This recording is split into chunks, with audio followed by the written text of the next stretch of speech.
everyone, and welcome to episode 144 of the Giddy Yarns podcast. As always, I am Helen and I am coming to you from Dundee in Scotland. Welcome back. Welcome back to everyone who's a regular viewer, and hello to anyone that is new and checking out the podcast for the first time. It's lovely to see you. We have had a flurry of new subscribers over the last few episodes, so it's nice to see some new faces. That doesn't sound quite right, does it? Because I'm not seeing your faces, but you know what I mean. Right, I'm going to start off with a quick, please ignore my skin.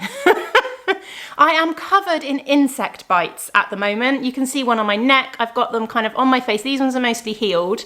This one is really flaring up. I'm a little bit allergic to insect bites, so they tend to, when I get them, I tend to react quite strongly to them. I have taken antihistamines, it's all fine, but they're just a little bit unsightly at the moment.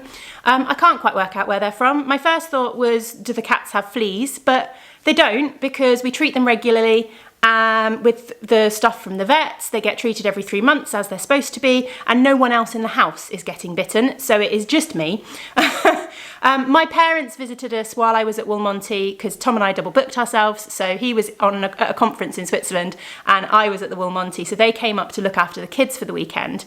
And then on the Tuesday, once I was back, we did go for a walk alongside a river and by a waterfall and stuff like that, and the only thing I can think is that something got me there, because they started to come up on the Wednesday, and yeah, that's the only thing I can think, is that something got me there, and I'm just reacting to it. It is midgie season in Scotland, and the midgies do love me. I was wearing long sleeves and I was wearing long trousers, so I don't know how they got through all of my layers, but they did, and they love me. So yeah, I am covered in insect bites. I had planned on putting some makeup on, but it was just too itchy, and I just think the way my skin reacts to makeup anyway, and the way my skin reacts to insect bites, it probably wasn't the best idea. I did also think about putting off the podcast until next week and waiting a week, and in the hope that I look more human. But next week is the last week of term for us up here in Scotland. So my boys break up from school on Friday for their 6 weeks of summer holidays. So next week is going to be busy with me trying to get as much done as I can so that the summer holidays are less chaotic. So yeah, today you get me. You get me today, covered in insect bites, and yeah. But hey, that's real life, isn't it? Right, what have we got today? So I'm going to have a little announcement section as always at the beginning, quick reminder of some of the make-alongs that we've got running. I've got a finished object to share with you, and then we have got our what's in the basket. The basket is sitting here. What's in the basket, for anyone that is new, is kind of my works in progress section basically. So it's the projects that I'm actively working on, what I've worked on within the last week or so. The reason it's called what's in the basket is because I have this lovely basket.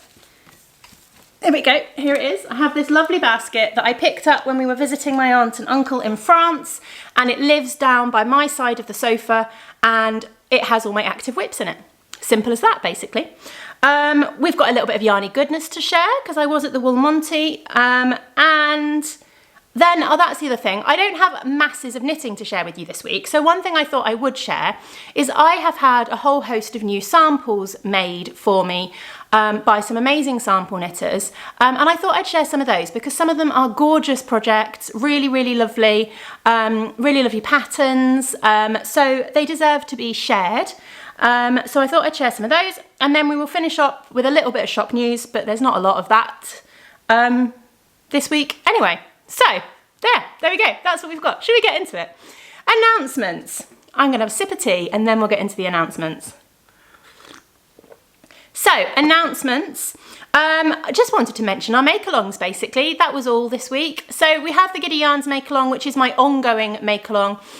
It's always open and I draw prizes. I draw 2 prize winners every quarter from that one. Basically, any projects that you're making that use my yarn, that use Giddy Yarns, are eligible to be in with a chance of winning a prize. So anything you finish, doesn't matter when you started it, just as long as it uses about 50% of my yarn, then you can enter that Makealong to be in with the chance of winning a prize.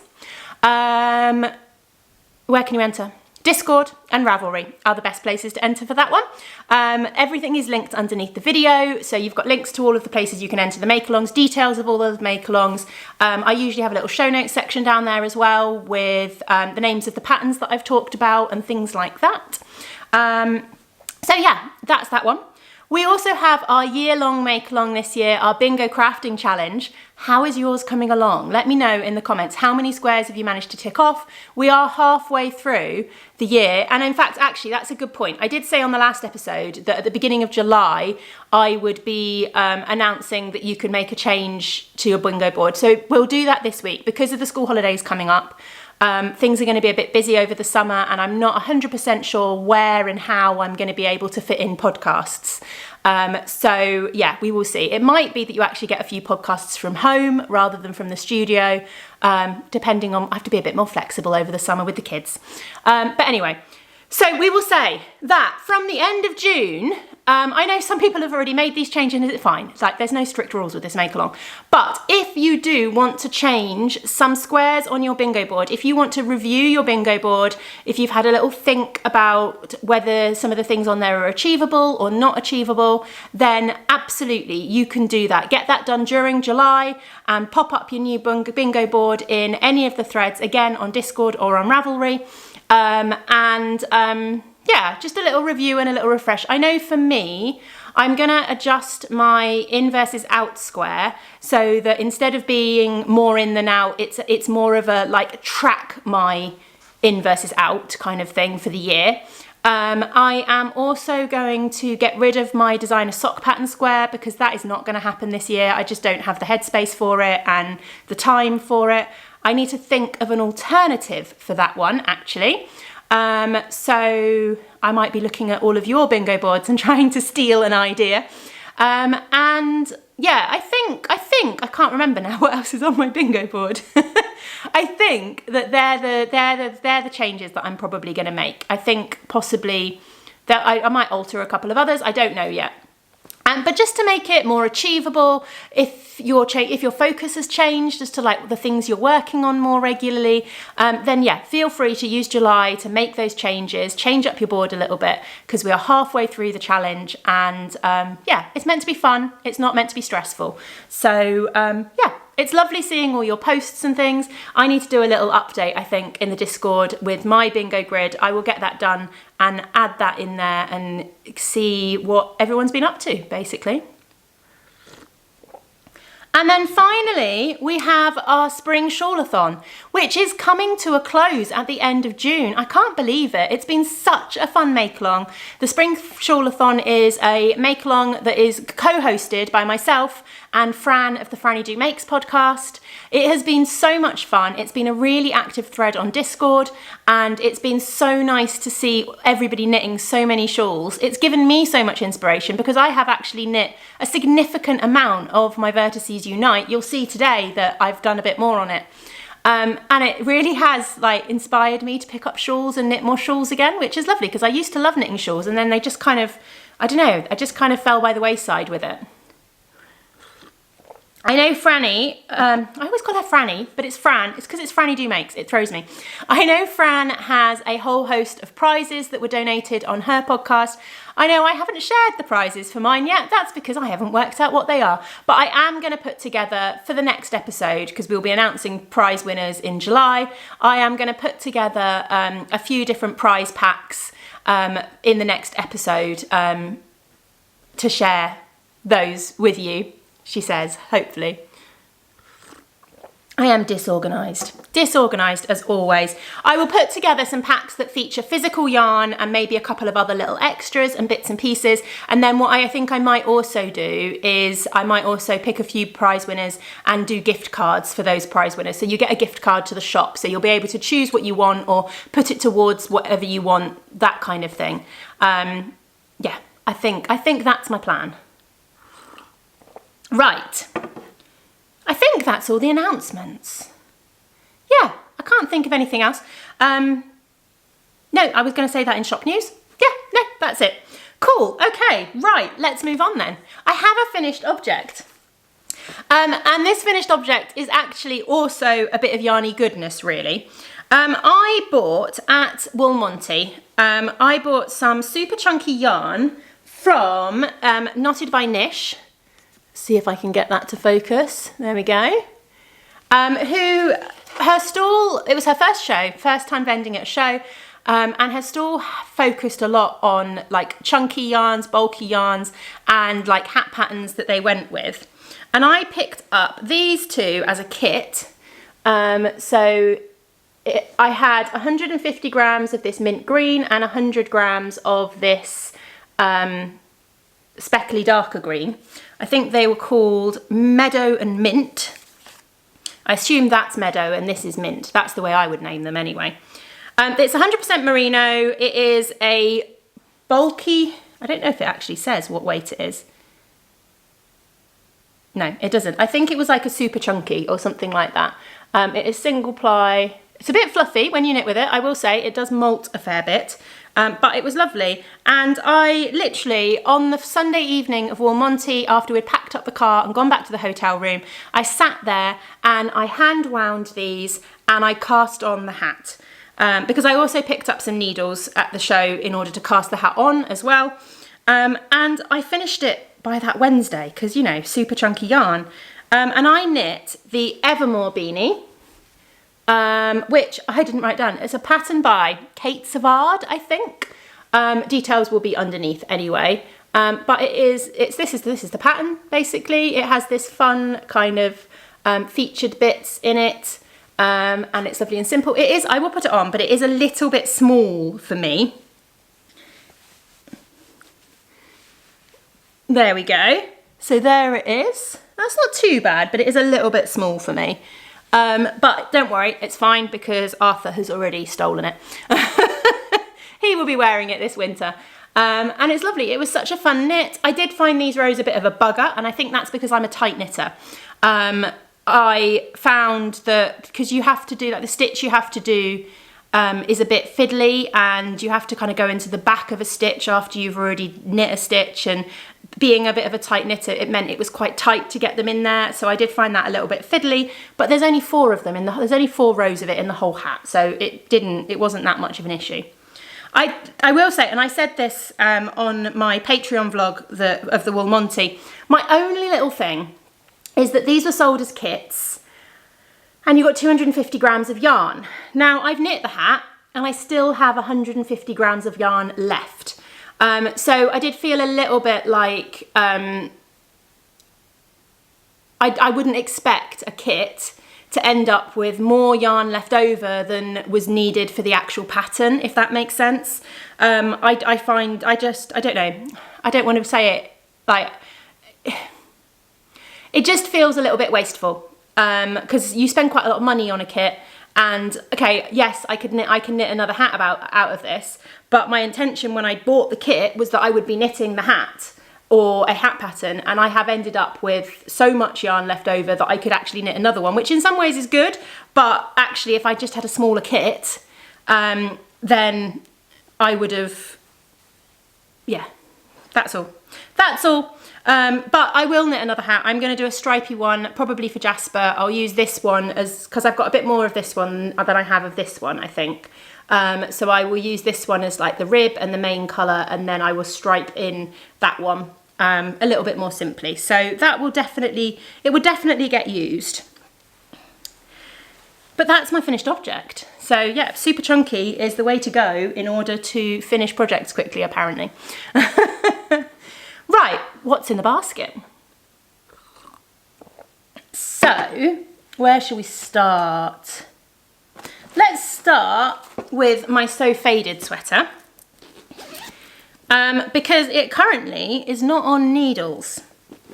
I am knitting, as I'm sure most of you are aware by now, because I've talked about it a lot, I am knitting a So Faded sweater, which is a pattern by Andrea Mowry. This is the second time I've knit it, but I'm not fading it, I'm striping it. So as you can see, it is striped with 8 different colours. So there's 4 blues that fade and 4 pinks, and I've striped the whole thing with those. Basically, I've done 10 rows of each. But I have finished the first sleeve.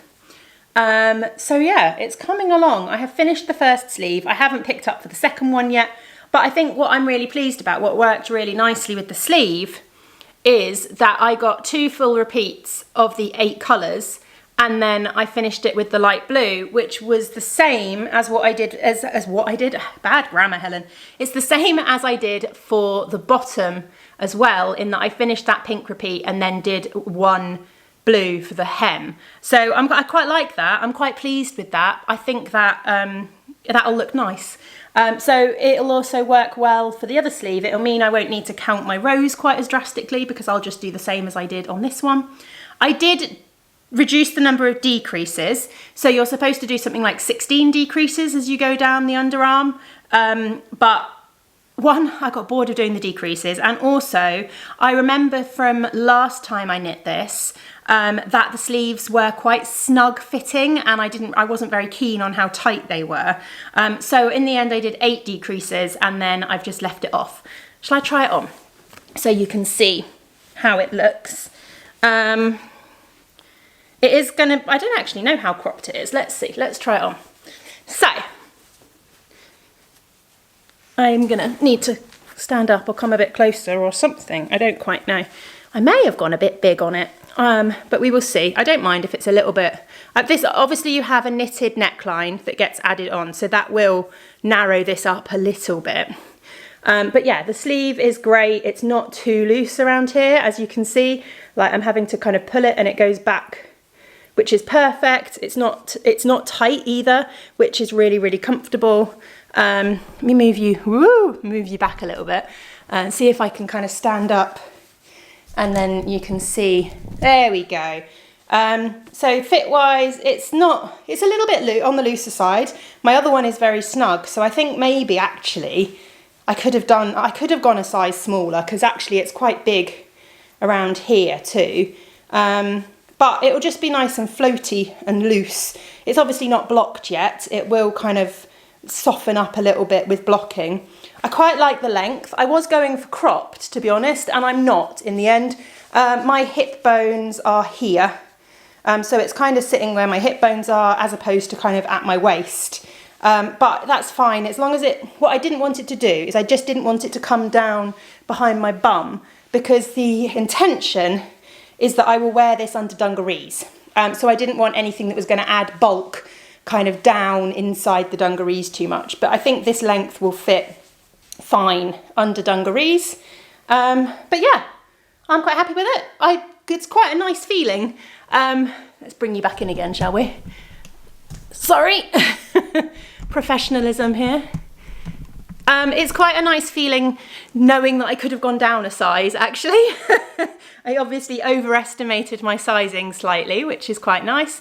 But to be fair, I'd rather it came out slightly too big than slightly too small, because I can just wear it.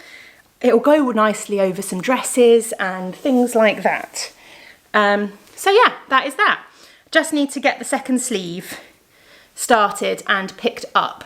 But I think now I know I'm only doing those 8 decreases, and I think it'll go quicker, hopefully. Or I'll get stuck on Sleeve Island again and it will never get completed. But it's so close to being finished. I really, really do need to just get on with it and get it done. I will have a little bit more knitting time. I'm sitting on my cardigan now, which is really uncomfortable. There we go. Put that down there. I will have a little bit more. Bring you down again. This is what happens when we play with the camera settings in the middle of a podcast. Everything goes wrong. There we go. I will have a little bit more knitting time, hopefully, over the summer holidays, because although everything's going to be chaotic work-wise, basically, this is the first summer holidays where I've got the studio. Previous years, I've been able to just work from home. The kids have been at home in their own environment. They've had access to all their own things, the garden and everything like that. So they're pretty good at entertaining themselves while I'm kind of getting on with work, and I could just kind of check in and stuff while I was working. Now, obviously this year is going to be a little bit different because I've actually got the studio and they will get bored here. I mean, yes, they can bring their switches.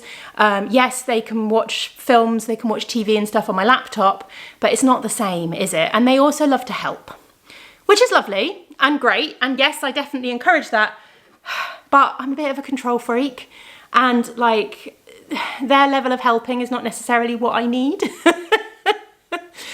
So yeah, it's a bit of a thing. But Tom and I have got it all sussed. They're doing. There's 4 weeks, I think, of the 6 weeks of the summer holidays where we actually need stuff, because we're away for a week. We're going to Cornwall for a week, and there's a week where I'm doing the sci-fi convention in Glasgow. So that's kind of most of a week basically, and we've got a few other kind of long weekend bits and pieces on. So for the time we need it, we've got them booked into the school holiday club 2 days a week, which will actually give me a longer work day than normal, because they can be there from 8 till 5:30. I mean, we're not going to be dropping them at 8. We'll probably drop them like 8:30, 9ish. But we can pick them up at like 5, 5:30, whatever. So that'll give me a longer day, because normally I only get like a 9 till 3 work day. And then I'm going to take 1 day off a week to spend with the kids as an actual day off. And then Tom's going to work from home where he can in the other spaces, basically. Fortunately, during the summer, although he still works, so my husband, if you're new, I know I'm rambling. If you are new, this happens. My husband is a university lecturer, but he doesn't get the summer off, because that's kind of not how it works. I don't know if it's how it works in other countries, but it isn't how it works. He has a lot of other things to do. Although he doesn't have teaching to do over the summer, he does have research to do, he's got articles to write, he's got all kinds of stuff that he needs to do during the summer that he can't get done when he's teaching the rest of the year round. So he doesn't just get all the time off. He's obviously taking some leave, like he's coming to Cornwall with us, and he's taking leave over the summer holidays, but he can't take the whole 6 weeks. The same as I can't just take 6 weeks off, because that just wouldn't work. But yeah, flexibility over the summer holidays. But what it does mean is that there will be days where I'm actually having a day off during the week and doing stuff with the kids, which will give me maybe a little bit more knitting time. We've got a week in Cornwall, which should be a bit more knitting time, and things like that. So yeah, it's going to be chaos, but it's also going to be slightly less stressful, because we don't have the school runs. We don't have a lot of the kids' after school activities stop for the summer holidays as well. So it's all a little bit of a breather whilst also being chaotic. I hope people understand what that means. Shall we move on to the next project? So I cast on a new pair of socks. I did say I wanted to cast on some new vanilla socks, and I did. I've not got massively far with them yet, but I cast on some Opal. I wanted to cast on some commercial sock yarn socks. I do love a good commercial sock yarn, especially Opal, to be honest. So I cast on a skein of the Crazy Waters from Opal, and it is colourway, I don't know what that says. I know that I have some lovely German viewers or people who watch who can read German, so you can translate it for me. It is, I don't even know which one's the colourway number. Anyway, I will pop that there. There you go. If you can translate that for me, that would be amazing. But that is the colourway that I am using. And here it is. And I've got this far. I've done the cuff. I've actually done quite a long cuff for me. I think I did 20 rows of rib for the cuff, which I don't normally do. I normally do about 12, but I just decided I would do a longer cuff. And then I've started on the leg. And I think we are getting close to the point of this repeat starting again. But it's quite pretty. It's not coming across. Oh, there you go. It's quite like a dappled effect with the green and turquoise in there on that bit. So it's not just plain sort of turquoise. It has got a little bit of kind of dappley colour in. So I'm quite enjoying that. It's a good simple knitting and reading project. And I'm using the unicorn needles again. I can't remember. These Addy, I think they might be Addy unicorns, they're called. I picked these up ages and ages ago. There we go. Can you see? They've got like this unicorn horn spirally kind of effect. They are metal needles. They're not overly sharp. I usually like a higher sharp. And these ones aren't overly sharp. But the zigzaggy bit on the needles does stop them being quite as slippery as some metal needles can be. And the cable is, I'm just looking, yes, they are Addies. The cable is nice, plus it's pink. So yeah, they're not bad. Like, I wouldn't switch away from higher sharps. But I will use them, if that makes sense. So yeah, I would recommend them. I give them a try. They are quite nice. Right, and then one final knitting project to talk about. I am kneading the tea this morning. And that is, of course, my Vertices Unite, which I am now on the final section of, which is quite nice because it means there is only one ball of yarn attached this time. So let's see if I can do this without losing stitches off the needles. Let's get everything in a sensible place. Let's find the front. It is a big project. I think it goes the other way up, really. So yeah, here we go. That was section 1 and section 2 and section 3 was this big section. Then we did section 4. I think last time you saw this, I had finished section 4, but I hadn't started section 5. So this is then section 5 heading into section 6. This bit is, I'm doing like short row, it's got short row shaping up to the point, I think. And then it just needs an I-cord border around the whole thing. So yeah, I'm really happy with how this has come out. Trying to show you, can I hold it? Can you see it better like that? I think you, I'm trying to see through the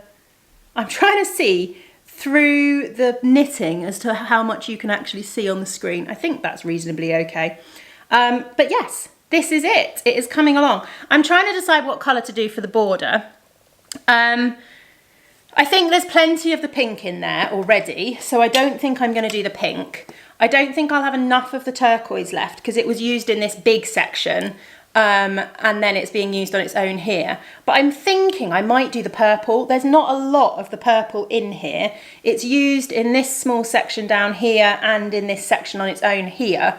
But I think the purple would work really nicely for the border.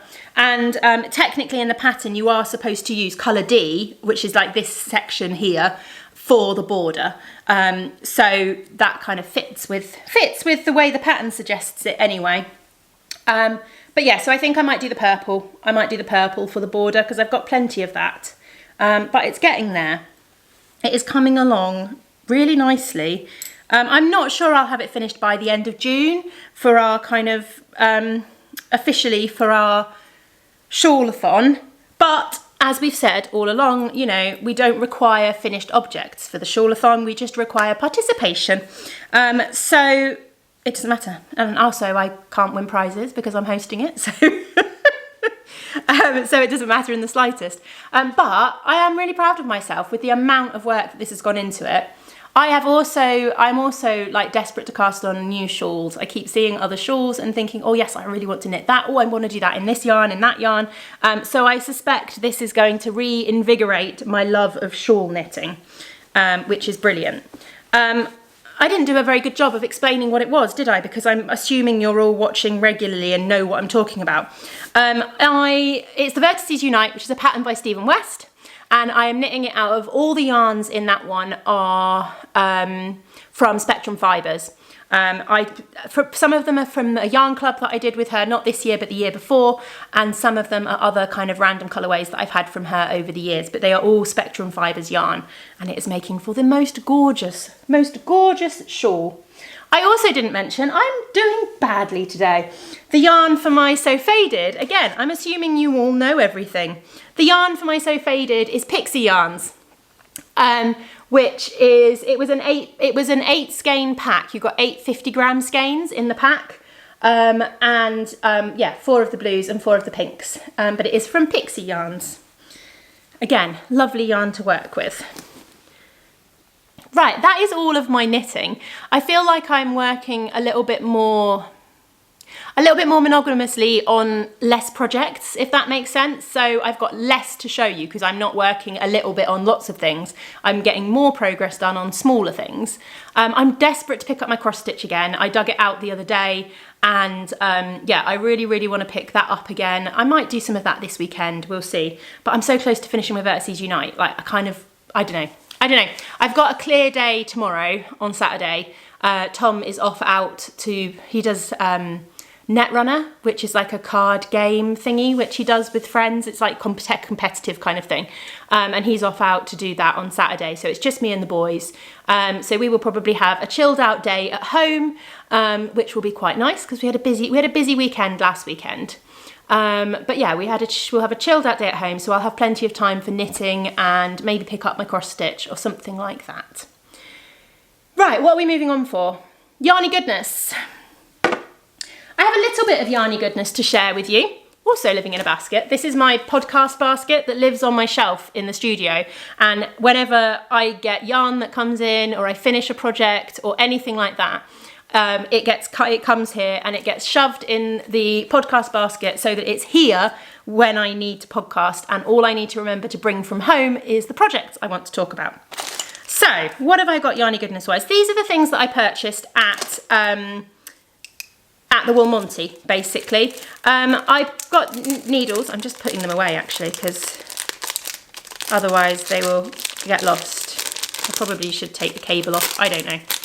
Anyway, I got some needles, as I said. I got some of the Licker Driftwoods. Now, normally I'm not a wood needle person, but this was all they had at the show in the size that I needed for the hat. And they were okay. I still felt a little bit, because I'm a tight knitter, I find wood needles, I feel like I'm denting them quite often. I don't like the softness of them. These weren't too bad in that sense. They were lovely needles, they were just wood and I'd prefer metal, but they were lovely needles, and it's the first time I've ever bought interchangeables. I'm very much a fixed circular person, just because that's what I've always gone for, but again, this was all they had in the sizes that I needed for the hat. So I went for the interchangeables, and having given them a try, I would be tempted to get more interchangeables in the future, to be honest, because it wasn't nearly as much of a faff as I thought it would be. So that's those ones. What else did I get? Yarn, or should we go stitch markers first? Let's go stitch markers first. I bought a whole host of stitch markers. I'm just going to dump these on my lap. From Troublemaker Designs. Francesca does the best stitch markers and progress keepers. Absolutely, they are brilliant. I send you to her website. Definitely go and check it all out. So I got, right, this is going to be fun. I'm going to leave my hand up. Once I get focused on the first one, I'm going to leave my hand up because then it will stay focused for the next ones. So let's give that chance to focus. Come on, camera. There we go. So I got a little axolotl charm. I've been meaning to get these. She had these at I'm trying to get it to go the right way around, but it's hard to do it on the screen of the camera. I'm turning it the wrong way around. She had these at East Anglia, but I missed them. She sold out and I forgot to go and get one. So that is that one. I got a fun little like handheld computer game charm. It's really fun. I got a rainbow octopus. I got a cat with kind of rainbows and flowers all over. I got a cola gummy bear. Because I have loads and loads of gummy bears from Troublemaker Designs and I didn't have a cola one. So I picked up one of those. What else did I got? I got a little fish because he's the cutest little fish. He's just so cute. And then finally I got a slice of pizza. There we go. Oh, ouch, that hurt my arm. So yes, lots of stitch markers from Troublemaker Designs. I love these because I like to mark my progress in various ways. In some ways, because of the podcast, I try my best to kind of put a progress keeper in to mark where I was the last time I showed it to you. I find I like to use the progress keeper kind of style ones as well. Like if I'm counting rows, it's really handy to be able to just put a progress keeper in.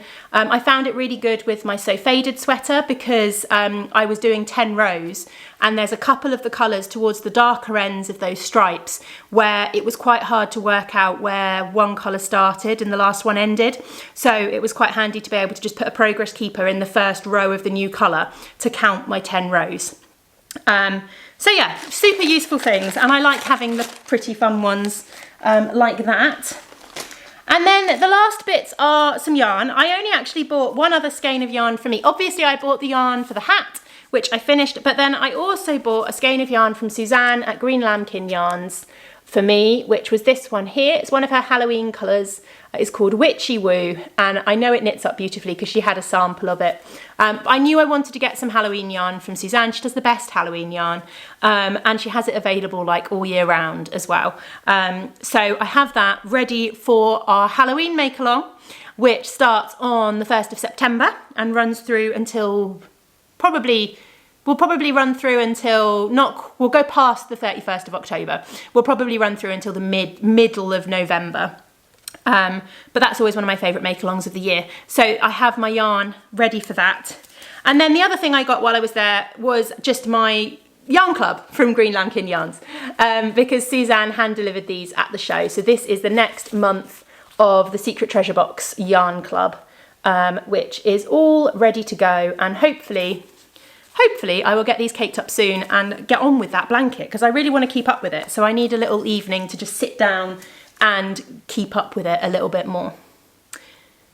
Right, that's all the Yarny Goodness. That wasn't a lot, was it? I did buy another skein of yarn as a Patreon prize for the Patreons, and that is going to be the June giveaway. But I have popped that away safe to deal with that. But yeah, I didn't go mad for myself. Just the yarn for that hat project and the yarn for the Halloween Makealong, and a few stitch markers. I don't think that was too bad at all. Right, samples. I was going to share some samples with you. Right, let me just reorganise some of this chaos and get the box with all the samples in. Hang on, where's the best place to put them? I've just knocked everything over. Move my show notes, they can go in there. There we go, then the box can go there. Okie dokie. So I had, as I said, a whole host of new samples. In addition to what I'm going to show you now, I also had a whole host of socks knit, but I'm not going to go through all of those kind of single vanilla socks, because they aren't as interesting in terms of the patterns. But I am so grateful to all of my amazing sample knitters who got stuff knit for me so quickly and so efficiently and beautifully, and it really does make life so much easier for me, because as you know from watching the podcast, I'm not the fastest knitter. I don't get through things very quickly, and I did find for a while that the pressure of trying to sample knit for myself and knit for my own yarn and create samples actually meant that I was not knitting as much, because I just wasn't wanting to do it because it felt like work all the time. Whereas since I've now kind of started passing off work knitting to sample knitters, I enjoy my own knitting much more, which is important because it is my hobby, and I don't want to lose that love of it, because part of it has also become my business, if that makes sense. Anyway, if you want to be a sample knitter, if you want the opportunity, there is a link. Yes, it is still the right one. There is I changed email newsletter providers, but that's only for my main email newsletter, not for the sample knitter one. There is a link underneath the video where you can sign up to an email newsletter to be a sample knitter. And basically, whenever I am looking for more samples to be made, I send out an email newsletter, and then it's just first come, first serve. So you just reply to that newsletter with what of the things I've listed you'd like to knit, and it's first come, first serve, basically. It does tend to be quite popular.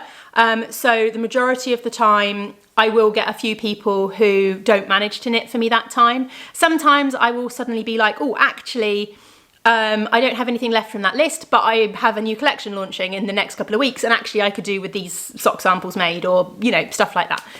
But yeah, I am so grateful for my sample knitters. So I'm just going to go through these in the order that they're in the box. But this is the biggest thing. The lovely Nikki knit me this gorgeous shawl. This is the Glittering Snowscape shawl by Stephen West. It is a 5-colour pattern, and it is gorgeous, isn't it? It is enormous, but I think it has these gorgeous like different sections. So the sections change really regularly, and then you've got bits where you stripe the different colours together. Yeah, the original pattern had, in the eyelet sections on the edging there, they were all done in the other colours. So you had like stripes of the 5 colours through that section.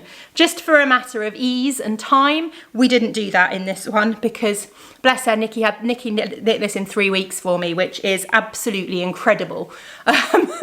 But yeah, when she messaged and was like, could I just do this all in one colour so I don't have all those ends to weave in? I was like, yes, that's fine. I completely understand. And I quite like how it looks in just the one colour. But yeah, I'm so pleased with this one. It is absolutely gorgeous. It got a lot of love at the show. And it is, oh, it's so nice to wear. It is just a really lovely shawl. I'm really pleased with the colours. The colours that we used for this one were 5 colours that I picked out from last year's Advent, and dyed them up as 100-gram skeins just to create, it doesn't create a fade as much. I wouldn't say it's a pure fade, but it is kind of a, yeah, you do kind of have the pink into purple, into blue, into turquoise, into kind of greenish kind of turquoise. Bright blue into kind of, I don't know what to call this. I'd kind of call that last colour a turquoise, but I guess this is kind of bright blue. And yeah, you don't see as much of the other blue because of the way it's mixed in with the purple. But am I showing you this the wrong way around again? I totally am. You don't see as much of the other blue because of the way it's mixed in with the purple there. But yeah, it works beautifully. Anyway, I'll show it to you the right way round instead of the wrong way round, shall I? There we go. I had it on the stall at the show the wrong way round most of the show until somebody pointed it out to me, and then I had to turn it round. But yeah, it is beautiful. Lots of different stitch patterns and things, and I'm rambling about it now. I also need to go and change my battery on my camera, so I will be back in 2 minutes.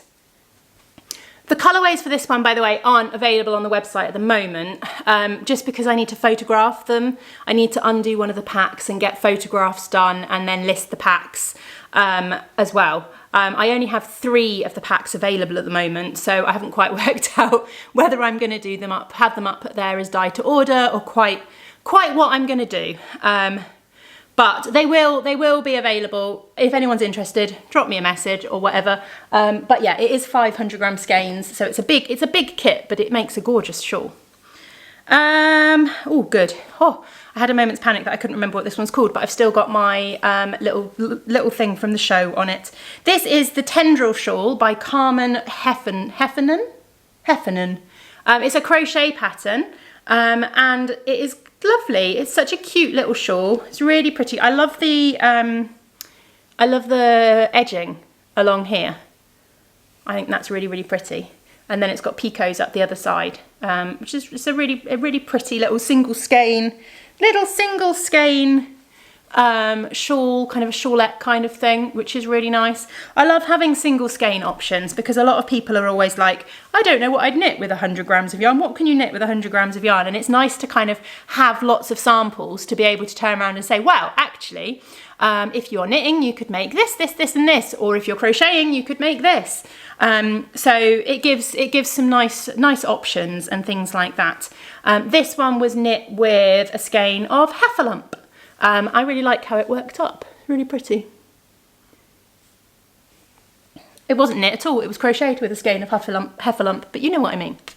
Next we have a hat. I had a couple of hats because fluff is not the best seller for me. Well, that's not true. At shows, fluff sells really well. Online, it doesn't sell at all for me. So I wanted to get a couple of new samples that showed off the kind of fluff held with 4-ply yarns in different ways. So we went with the Kimber hat, which is a lovely pattern by Norichan Knits. It's beautiful. It's like a nice little mix of cables and lace. I've knit one of these in the past and I really liked it, which is why I decided to get a sample knit. This one uses 1 strand of 4-ply held with 1 strand of fluff. I only stock the baby Surrey alpaca and silk fluff because the mohair makes me itch, makes me sneeze. So I only stock the Surrey, but yeah, it's gorgeous. This used a skein of tree beard held with a skein of olive fluff. Orange fluff? No, olive fluff, and I love how it came out. It's really pretty. I love the effect of fluff held with 4-ply. So that is that one. More fluff and 4-ply. This is actually an older sample, but I'm not sure you've seen it because I got delivered it at a show, and then it kind of got tucked away after the show with the rest of my samples. So I'm not actually sure I've shown it off properly. This is the Indira Cowl by Vanessa Smith. And again, this is another lovely example of fluff and 4-ply held together. It is a cabled cowl. You knit it kind of in this, well, probably the other way up, but in the direction, and then you add the border on at the end, and it is beautiful. This was knit with, again, the Surrey fluff held with one strand of, is it 4-ply or is it DK? No, it's 4-ply, one strand of 4-ply and one strand of Surrey fluff, held together. And we use Deep in the Woods, which is like a solid dark green, and then Fern as the fluff. And it is lovely. And it's one of those kind of really cozy, kind of over your shoulder kind of cowls. But with the fluff, it's so lovely and warm. So yeah, that is another sample that I don't think you've seen. And we're sticking with the fluff and hat samples. I have another fluffy hat here. So this is the Tender Hat, which is a pattern by Melody Hoffman, which you will have heard me talk about because I've knit at least 2 on this podcast.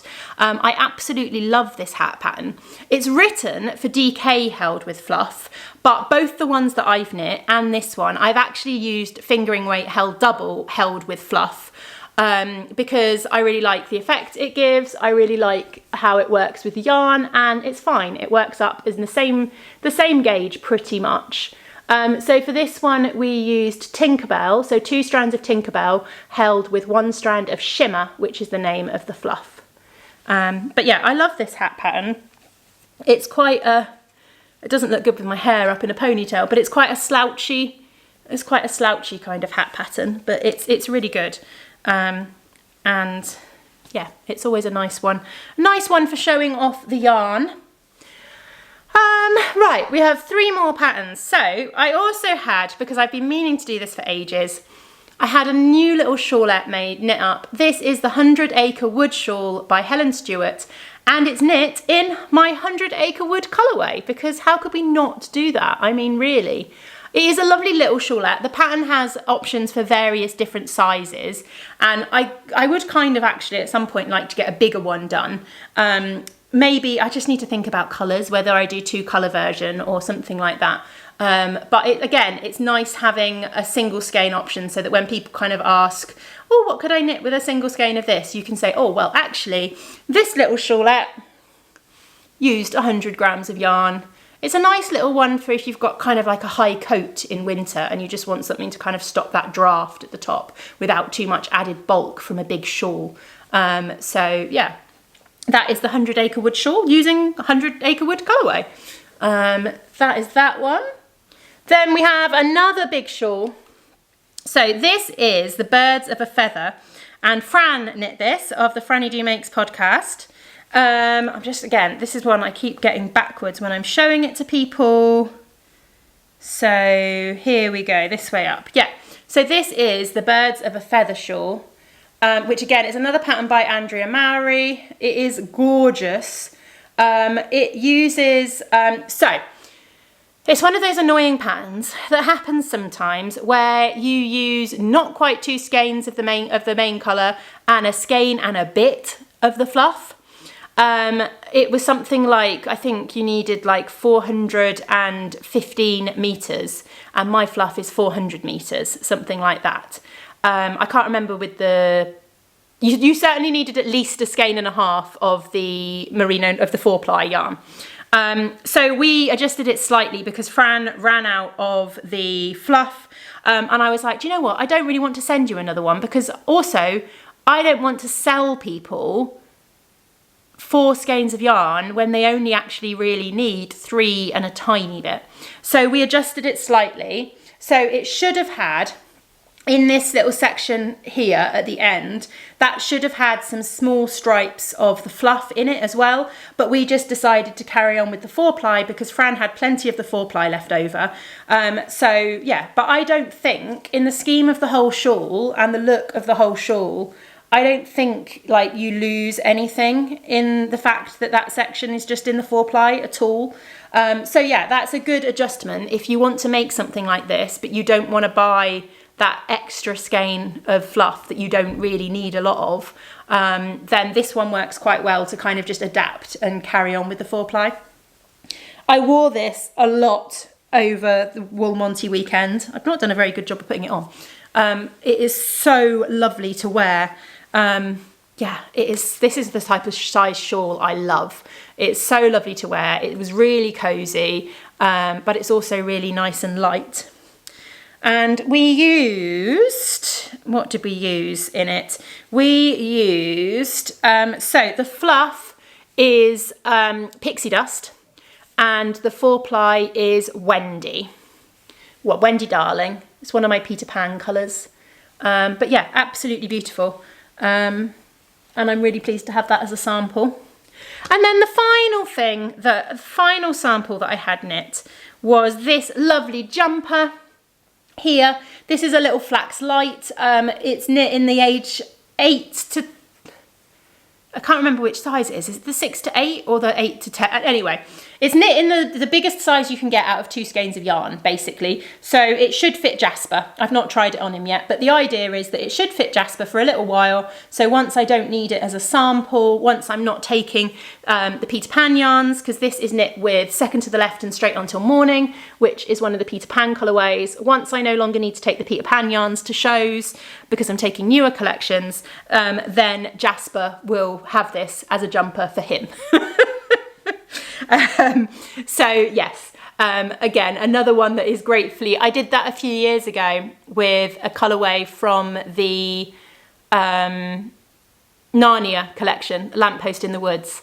I had probably a similar sized one, actually, maybe a little bit bigger, knit for a sample, and Arthur wears it constantly, and once he's stopped wearing it, I'm sure Jasper will wear it.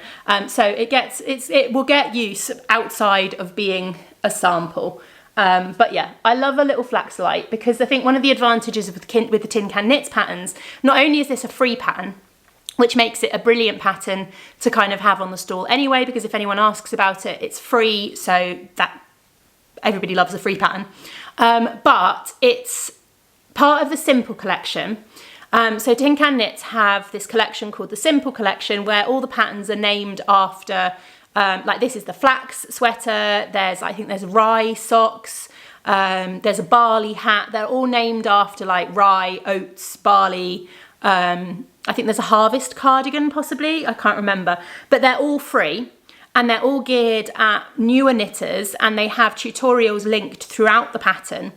So this was one of the first garments I knit because it had all the tutorials knit, not this one, a flax light, in the past, for when one of my children were babies, because it has tutorials linked throughout the pattern. So if you're new to different techniques, if you're new to raglan shaping, if you're new to picking up for the sleeves, all of that kind of stuff is there. But also, Tin Can Knits are amazing size-wise, because all their patterns go from a newborn baby right up to something like a 3, well, I think it goes even higher than that, up to like a 5XL or something like that, I think. So they have a really good range of sizing. So I can have a kid's size jumper as a sample, and I can say to people, in fact, I don't know if the label's still on it. Oh, it's not. I can say to people that, oh yeah, that, by the way, that pattern goes right up to large adult sizes. So yeah, that's that one. That's the last one. Yeah, I think. And I've put my show notes in the bottom of that basket now, so I can't remember what else I wanted to tell you. It was basically shop news. That's the final section, I think. Is that right? I don't know. We've done announcements, we've done finished objects, we've done what's in the basket. We've done Yarny Goodness, we've done the samples that I wanted to share. So yeah, shop news is the final section basically, and I don't have a lot to tell you. As I said, we are coming into the summer holidays, so the kids have got 1 week left at school, and then we've got 6 weeks of summer holidays. So bear with me. Bear with me. I will be doing my best to keep up on social media. I will be doing my best to keep up on podcast videos, but they're always the things that slip by the wayside. I will obviously be doing my best on keeping up to date and getting everything shipped on time. I know I had a little bit of a mishap with some of the Discworld yarns last month. Somehow I missed a whole section of people, about 5 or 6 people I completely missed. And then I started getting messages saying, has the May Discworld shipped yet? And I'm like, well, yes, it has. Only to discover that there were 5 or 6 orders that I had completely missed. But it was fine. We dealt with it. We got it sorted. It's not a problem. Actually, I have emailed everyone, but just in case there is anyone I have missed, for anyone who has ordered the Wind in the Willows pre-orders or the Discworld clubs on my BFL nylon base, there will be a little bit of a delay in them shipping because I went to order the yarn for it only to be told by my supplier that that base is out of stock until the first week of July, which of course is not great timing wise with the school holidays. We've got the first week here at home and then we're going up to Cornwall for a week. So yeah, not great timing, but I have emailed everybody and I think I've heard back from most people. So thank you for your patience with that. I am going to get it ordered as soon as I can next week. And I'm hoping I will be able to get it, it will arrive and I will be able to get it dyed up before we go away so that at least it will be on the air as drying so that when I get back from holiday, I can just get it skeined and shipped ASAP. But yes, thank you for your patience with that.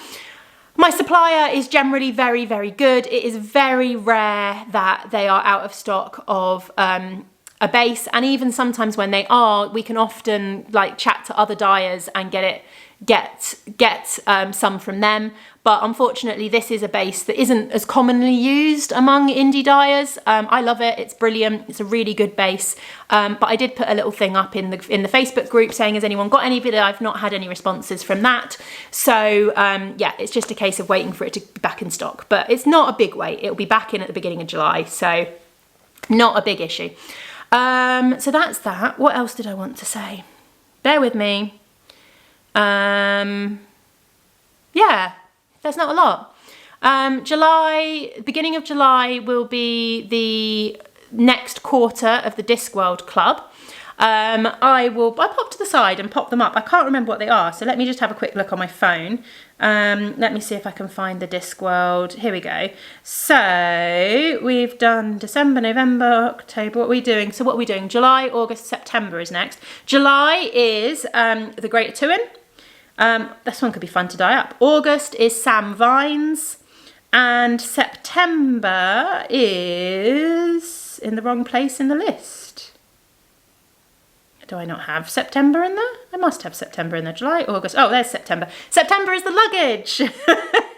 There we go. So we're heading a little bit more autumnal for September. So yeah, that is those ones there. And then, what else? The Rainbow Club. I am so out of it today. I'm sorry. I've got distracted because I need to... The Rainbow Club, I'm just double checking. But again, you'll be able to see these. So July, we're moving into teals. August, moving in from those teals into more turquoises, and then from turquoises into blues for September. And then we carry on in October into darker blues, and then we head into purples and pinks. So yeah, I'm quite excited about that. We've got out of my, the Rainbow Club started with the colours I am less comfortable with, I guess, reds and oranges and yellows, and we've now moved into the colours that I love to dye. So we're moving into, like, the greens were great fun. We're now moving into kind of the teals and turquoises and the blues and purples, and like, I'm in my comfort zone. This is why I wanted to do this club, and I'm excited about it. So that is really good. I will also have another sock set and mini update sometime in July. I haven't quite worked out the timings because it's just how it's going to fit in around the kids and the school holidays and getting it dyed up and things like that. And then August, I will have a new collection launching in August.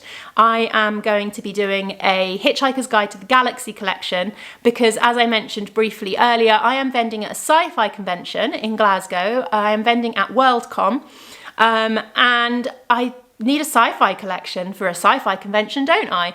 And obviously everything I do is based off literature and books, so I thought what better kind of sci-fi collection to launch for the convention than Hitchhiker's Guide to the Galaxy. So yeah, I am going to be dyeing that up, hopefully. It'll all go smoothly. There's so much to do during the school holidays. I will be dyeing that up during the school holidays. That will be launching for the convention, but it will also be launching for pre-order online as well. And yeah, I'm quite excited about dyeing those ones up. I'm also going to do, I think I'm going to bring back my War of the Worlds colourway that I did a few years ago as an exclusive for Perth, but it's been a number of years now, so it's fine. I can do what I want with it. So I think I'm going to bring back that for the sci-fi convention, and obviously to go online as well. And July's, that's a good point, July's sock set and mini bundle club is kind of sci-fi themed as well, so that will kind of fit in with all of that too. I think that's kind of it, really. I don't really have a lot of shop news, and I'm just rambling now. So yeah, I will leave it there. Thank you very much for watching. I will do my best to keep to my kind of 2 week of podcasting schedule during the summer holidays, but if I can't fit it in, then bear with me. So yeah, thank you very, very much for watching, and I will see you all very soon. Bye.